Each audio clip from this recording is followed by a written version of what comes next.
Welcome to James Anthony Ellis. He's a man of creative talents, remains true to his path as a journalist, filmmaker, videographer, playwright, screenwriter, and author. His first book, Starting Point, A Guide to Metaphysics, The Golden Time and Love, was initially published in 1989. Other books include Live Traveler, Tears, Breadcrumbs, The Honor Book, and The Joys, Sorrows, and Comic Relief of Miscommunication. He can be found at www.legacyproductions.org. Welcome, Jim. How are you doing today? Thank you. I'm doing great. Thank you for having me. I really appreciate the energy and the time for the creative folks. Absolutely. We got to get together once in a while to show the world what we can do. So I'm talking to you all the way in San Diego, California. So what's it like out there? Oh, it's California. So it depends on what we're talking about, weather or politics, but the weather's good. It's a little chilly, but it's good. And we just love to go outside sometime and be free. You know, I talk about free expression a lot and freedom in my writing. And sometimes in California and other parts of the world, it doesn't seem as free. So we'll enjoy a little bit of freedom here, I imagine. Absolutely. Feel free to be free on here. Absolutely. I used to live in California many years ago near Los Angeles, so did have a nice taste of it out there. Kind of liked it. So I have a lot of family out that way. But I'm in cold North Carolina right now. It's been still threatening a little bit of snow and that. We get all excited when it snows around here. Everything shuts down. So now, as far as freedom of expression, we don't want to go there. Yeah.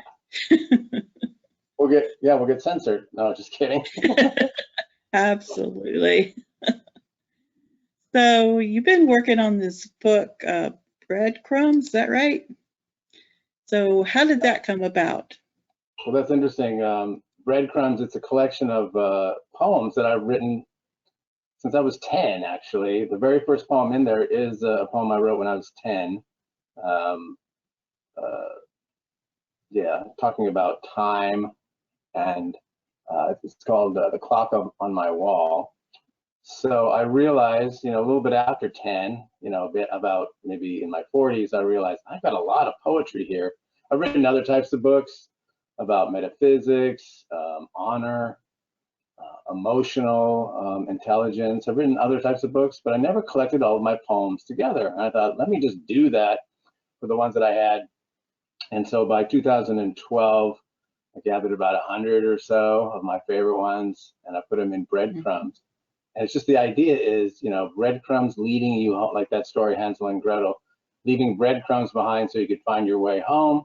And the poems are the poems are designed to lead you inward, and inspire you and get you connected to yourself, which is a way of getting home, really. No matter where you are, no matter if you're in North Carolina, San Diego, the moon, going inward is where you can find a home. And so I just collected those stories, and now I'm working on leftover breadcrumbs. So since that book was published, I have probably 300 more. Okay, so the next one will be called Croutons? Well, I guess the breadcrumbs were eaten up by the birds, right? So anyway, leftover breadcrumbs so far, that's the working title. We'll see what happens. Okay. Yeah, you have several different areas, main themes. You have the artist's path, freedom for all, heartbreak and humanity, motherhood, the art of peace, love poems, family and friends, healing and inspiration, and in memoriam. So you really do cover it all. Well, that's what I realized when I was looking at the different poems. I thought these kind of fall into different categories. And a lot of times it really helps the audience to get some context. Like, okay, where are you coming from? I'm coming to this poem right now. Where are you coming from? So you got to put them in a play, put the audience in position to really take in what you've written. And so one way to do that is to organize them. These are a set of love poems. These are a set of poems about goddesses and femininity, or motherhood. There's different times in my life where I wrote about different things. And so I sectioned them off, and then I also have a little introduction to each poem to really focus the audience to be ready for what comes. I like that. I read a book of poetry this summer that the poet did a little introduction for each poem. I let them know. I really like that because it kind of gets your brain on that track. And I noticed that when you sent me your poetry for today, that you put a little introduction on those. So I appreciate that a lot. That really does help. Definitely. Yeah. So you said you started writing poetry since you're about 10 years old? Well, that's the first one I remember, and I had it in memory. You know, when the memory is so keen at times Mm-hmm. when you're a child. I wrote it at age 10. I must have written it down somewhere at 10. Mm-hmm. That's the first one I remember. And what's interesting is when I started writing the book, I said, well, I don't know where I wrote that down, 30 plus years ago. Where is it? I don't know. It could be anywhere in the world. I decided I better write it down because I had it all in my memory. So I actually wrote it Mm-hmm. down 35 years later, and it's very close to, I mean, it's not like some very long poem, but it's very close to what it was. So yeah, around 10, I guess I'd started around 10, maybe a little earlier. And I remember as a kid, I'm thinking, poems rhyme. Children have simple Mm-hmm. minds. Poems rhyme. So I have written some poems that don't rhyme, but somehow I just go back to that rhyme. And Mm-hmm. I was just reading one of the poems I'm going to read today, going, wow, this first one, this has some good rhymes in it, like on the, not just at the end of a stanza or a sentence or a line, but in the middle, towards the end. Mm-hmm. I have fun with rhymes, so I think as Yes. a kid, that's what it started. I call it the stairway of a stanza. Sometimes it'll be in the beginning, the middle, or the end. So you just never know where that rhyming word is going to happen, but it works. Yeah, or like the alliterations show up. Mm-hmm. I was talking to a friend. I sent her one of my poems. She's a musician, so she's going to put it to music. And I was saying, well, Nice. there's some alliterations in there, so I'm not sure how alliterations always work. Mm-hmm. Like, for example, Simon and Garfunkel, they have a song, that Silent Shroud of Snow, SSS, an alliteration, using the first Mm-hmm. letter of a word. Silent Shroud of Snow. Well, that did work in that song, but sometimes in other songs, it's like, it kind of crashes. So it's one of my Yeah. dreams to have, one of my dreams is to have my lyrics, well, I say lyrics, it's poems made into lyrics, made into songs. So just to touch as many lives as possible, I don't know about Mm-hmm. you. Okay, some people can write a poem like, oh, and they just give it to one person or they just have it for themselves and it's enough. I want the world to go ahead, just let it live, like give it wings and let the poetry live, and whoever wants to be, whoever gets to meet up with it, the more power to it. Right. Yeah, sometimes I write poems that I think could be put, into music. I can't write music to save the world, but I definitely have to collaborate. But every once in a while, I come up with one. I'm like, this could be a song. So yeah, that'd be fun to do. To get somebody you can collaborate with. So we may Definitely. have your poetry as a famous singer be singing it for long. There's even a section in Breadcrumbs called the Ark of Peace. The Ark, like Noah's Ark, the Ark of Mm-hmm. Peace. The Ark of Peace is joined 2 by 2. So I wrote a whole, I would say, concept album. Remember that Mm-hmm. word? That's not a word Yes. anymore. Yes. There were concept albums back when there were albums where Mm-hmm. bands, musicians would put a whole theme together throughout all the different songs in one album. It's like, wow, maybe late 60s, early 70s, that was like a thing. Yeah. And so I wrote a whole concept album with these lyrics for the Ark of Peace, which has to do with relationships, so that you can the pathway to God or the supreme is through relationships. So how you are with others is how you are with yourself. So I wrote a whole the Ark of Peace, which is just to give credit where it's due, is that comes from A Course in Miracles from the mid 70s. Mm-hmm. a text that talked about spirituality. I'm familiar with that. Yeah.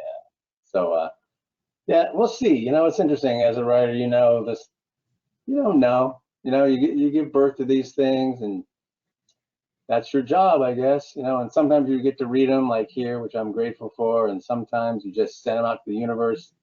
You know, social media, books, and Yeah, let the universe play with it. absolutely. You just never know where something's going to end up at. Yeah. How about you read as one of your poems? Sweet. Yeah. So I chose this one. This is called Pencils and Straws. And what happened there is a friend mentioned a memory that she had of me, how I would never keep my hands, not never, but I would, you know, oftentimes my hands would be moving as if I was like drumming, right? Drumming. I'm not a drummer, probably should have been, but I would always be moving my hands. And she goes, oh, yes, as long as you had a pencil or a straw.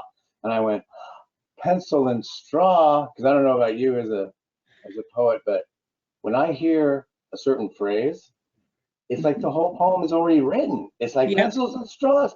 That's a poem. I just have to go find it. Yep. It's already written in the stars. It's already written in the universe. But do you ever have that where you hear a phrase and you go, that's a poem? Yeah. Yep. So this Absolutely. so this is about the freedom of expression, and it's called Pencils and Straws. Go crazy, boy. Let your expression bust the sky. Life, such a joy when depression is just passing by. Freedom is forever here. Freedom is right now. When you sever with your fear, living in the wow. May your conscience be clear, your spirit always young. The presence now appears, the future just begun. You play to your own beat, your energy riding higher. Now say you are complete, your energy will never tire. May your arms not grow weak, your fingers not go raw. The mad drummer on the lead with pencils and straws. Yes, pencils and straws, that's what I said. Breaking no laws, why use drumsticks instead? No matter what you pick, you create some more rhythm. A finger, a pen, a stick, orchestrate your momentum. You choose your instrument, tap on it, the nearest drum. Will know just what you meant as you slap it just for fun. Oh, you silly one with the fidgety innocence so pure. Communication fully done will be, in a sense, the cure. It's what the artist sees, it's what the prophet saw, banging on shins, ankles, and knees with pencils and straws. So, perform your part and do all that you can, fully and from the heart, even on that old trash can. Free yourself and soul, play everything full out. Be yourself, be bold, learn to twist and shout. Use whatever you need, whatever might be nearby. You might just succeed when you give it the old college try. Soaring in your joy with every session you fly. Go crazy, boy. Let your expression bust the sky. You reveal as you choose beyond any failures and flaws. How can you lose with all those pencils and straws? All those pencils and straws. Wow. How about that? That is something. As you were reading that, I was thinking about, wouldn't this be cool for younger kids to hear? You know, they're always told, don't make this noise, or don't do this, or don't do that. The possibilities out of that poem of allowing them their freedom. Well, yeah, I'm thinking about how many kids nowadays, they just have their video games. Like they are just so in their phones, you know. The idea that something simple as like even as a kid, you know, growing up, some people played, you know, kick the can or, you know, Mm-hmm. kickball. They just had something round they could play outside. And Yep. nowadays, I need my phone. Where's my phone? What, you're going to take away my phone? That's not fair. That's cruel. That's my Mm-hmm. life. It's like, pick up a straw, pick up a pick up a pencil, and go Yep. crazy, boy. Absolutely. Yeah, I agree with, just how are we going to get creative if we're always got our nose in our phones? Would you like to read another poem? I do want to read. Yeah, I want to read this one. This is called "Be With Me," and maybe artists, maybe you can relate. Maybe a lot of artists or creative writers can relate. But there's a lot of solitude time. Mm-hmm. Sometimes you might even feel a little alone in the world. Maybe that's why you turn to writing. Because for me, that was why I turned to writing. I looked around and said, whoa, nobody's going to understand what I'm talking about. And even if I try to say something, they're going to shut it down. I went to, you know, piece of paper and my writing. Yeah. Because when you write, you can look at it and go, oh, look, instant compassion. It's reflecting right back at me. Yeah, that's what I said. Thank you for listening, piece of paper. So this is called Be With Me, because so many times I did not want to be alone. I just wanted someone to be present and yeah, wanting to be in relationship. So this is Be With Me. Be at my game, Dad, the one where I run back to kickoff all the way. Be at my graduation when I struggle for the right words to say. Be by my side when I fathom the world of ties and shoelaces. Be on my side when I fathom life with a face full of braces. Be close by so you can know and understand and realize and see. Really, all I have been saying is please be with me. Be with me, Jamie, as I try to figure out a life as a teen. Be with me for ages 11, 12, 13. Be on my team as we play on the fields, at the beach, at the creek. Be on the front lawn so we can still play tag, football, and hide and seek. Be forever in the game so I can remember who I am again and again. Be across the street, even though you moved away when we both were 10. Be close by so I can know and understand and realize and see. Really, all I'm asking for is to please be with me. Be with me, Mom, though your mind wanders into a world sublime.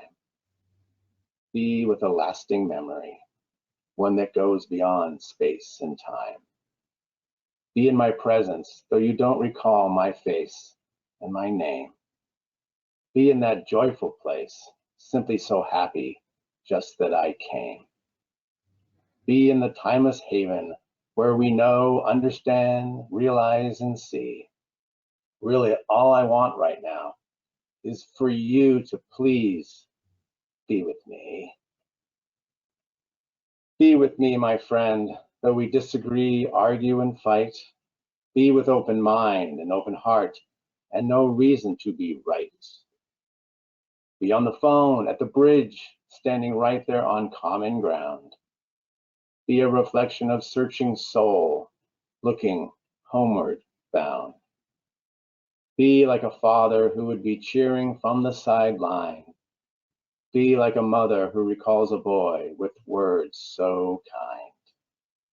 Be like a brother who brings back all the folly and the play. Be like a sacred presence that never fades away.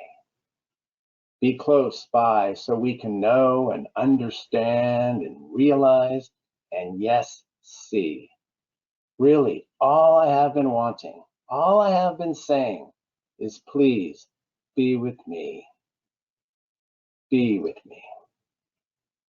Wow. It's a very powerful poem. Thank you. Yes. Yeah, I don't I'm sure there was a moment in my life where I just realized, like, man, I just want to be in the present with someone, even us right now, so far away. I can see you, I can connect with you. I think that's what life's about. I think, I don't think we'd have more humans on planet Earth unless we were supposed to be like connecting and talking and being in relationship. Exactly. Yeah, I agree. And as you can tell, I kind of had a lonely, I don't know if you could read that in the lines, but like a lonely childhood, kind of set apart. I remember trying to climb out the window one time. I'm just gonna climb. I'm like 11. I'm gonna climb out the window and just run away. I'm like running at the grammar school on the field, running and going, I don't know where to go. Where am I gonna go? I ran back home, climbed back in the window, fell asleep, and getting ready to write this journey of mine, I guess. Well, it's good that you have the ability to write and, to help you through those things. Yeah, I even had a counselor. Well, she was more like a mystic. She was talking to me, saying, "Yeah, with all the angst that you have, sometimes I suggest people go to get counseling, but I think you could just write. I think you could just write it out, and you could have your peace." And it's true. I swear to goodness, I could be in a certain situation in life, the world's falling in, and if I write from that place or where I am, I come out of it, I'm happy. Nothing has changed on the outside. But I've been faithful to whatever we can be connected to. So. Absolutely. I think you have one more poem that you were going to share. I just have one more, and it was interesting. I was walking with my wife, and I was kind of rehearsing these, practicing, because I haven't read these in a while. And I was reading this, and she went, "That's like you wrote this about today, about what's going on today in the world." I wrote this. It's called "The Wings of Peace." I wrote it in December 2004 for a musical. Oh, wow. And so it's called "The Wings of Peace." And I just basically, this one points to the grace that can rescue us from all that harms us. And as I'm reading, I'm going, wow, when I practiced it, I thought, this is a good poem for today. So that's why I want to read it. It's a timeless prose that really talks about grace and the wings of peace, which could basically save us. So, are you ready? I'm ready. Okay, the wings of peace. We strike each other in secret attacks, drawing lines in our minds. Is there any turning back? Covert operations hiding our weapons of war, lashing out, thrashing about, unseen cuts, wounds, and sores. The ego holds desires. What it finds, it will keep. Yet the heart only wants nothing more than our release. Escape, fly away on the silent wings of peace. A punishment for violence, a bully pushing back. The face of all that war, the playground sneak attack. An occupying nation, we take our bloody stand. But who can ever know? And who will understand? And who can ever offer a cry of heartfelt relief, embracing all the tragedy within the wings of peace? The wings of peace, how long will we slumber in sleep as we pray to the Lord our souls to keep? As inner fires of judgment seem to never cease, take me away on the lonely wings of peace. Every enemy is shown to be a brother cloaked in hiding. Every conflict shows opposing opinions colliding, never finding a ground where the two can truly meet, nor extending a trusting hand to clasp, to hold, to greet, lifting all of the world on the faithful wings of peace. The wings of peace, How long will we slumber in sleep as we pray to the Lord our souls to keep? Though inner fires of judgment may never really cease, take us all away on the mighty wings of peace. Take us all away on the mighty wings of peace. Take us all away on the mighty wings of peace. Wow. Another powerful poem. And yes, it would be just as appropriate for these days. Yeah, I mean, I guess it's like probably the never-ending story, right? People in fear and their egos and their separation, their judgment, when an extended hand and some true unity would lift us up, right? So I guess that's what I'm always looking to do, is lift up people, lift up myself, and if I can get connected to my source and my muse, and then share it faithfully and purely, then hopefully I could reach some other folks that might want the same. Okay. I'm going to share my screen and show everybody where they can find you. Nice. Okay. First of all, we have Legacy Productions. So this is where I guess you make your bread and butter. Yeah, bread, butter, vegan butter. Yeah. Vegan butter. Okay. All right. Do you want to talk a little bit about what you do there? So yeah, Legacy Productions started in 2000. In 2000, when a partner and we started a company because we created a movie called Legacies. So we have a short film called Legacies, and from there I just took it on to represent any video work that I can do, any copywriting, any ghostwriting. I've ghostwritten a couple of books, and as well as my own books. I have 8 books that are on this. You can click on products, and you can find all my books. There's there's how many? 1, 2, 3, 4, 5, 6, 7, 8. So there's And then the honor book. Yeah, so there's 8 books there. I do video work, documentaries. Oh, there he is. There's that kid. There he is. Is that you? Oh, yeah. And then and there's the first book, Starting Point. That's where it all started, 1989. But yeah, so my books are out there. Breadcrumbs is there, right? Where is it? Did I see it? I ran past it, I think. Here it is. Oh, there it is. So Breadcrumbs. And then we'll have a second edition. Oh, it's on Kindle even. What do you know? So it's a good, I think it's a really good gift, because some people, they just like to maybe not read a book cover to cover. Like, let me just open up a page and just get some inspiration and move on. I guess, what do they call those on the, not the dining room table. Coffee table books? Yeah, coffee table. Well, you can put it on your dining room table, whatever table you want. Put it on. And here's your Amazon page. And then you also have a blog. I actually commented on your Prayers for Daisy post. Kicks and giggles from the heart. Yeah, it's a nice blog. Yeah. I've had different names for it. But so that's where I've actually been able to hold all my poetry. I mean, yes, I hold it in like on my computer in a Word documents, right? But it's good to have a blog like that. I don't know if you have a blog, but a blog. I do. Yeah, get inspired, put your poems there, and then next thing you know, I was like, oh my gosh, this could be a book. Yep. That's how it comes about.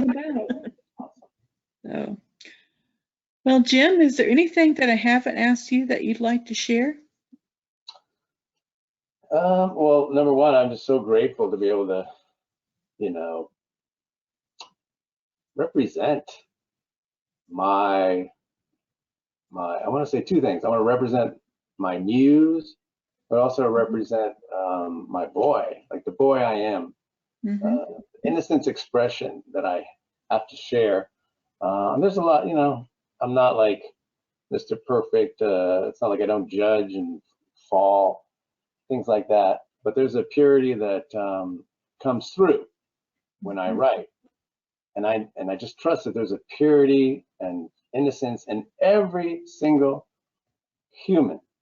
Mhm. So my vision and my goal is that in the work that I do, the creative work that I do, the videos, documentaries, the books, poetry, readings, is that it triggers and inspires that innocence to come to the surface, because I think the time is right with all the strife and the forced struggles in the world and the media that would jump on it and capitalize on it. I think it's time for the creatives to come forth and really share the underbelly of the underbelly beauty.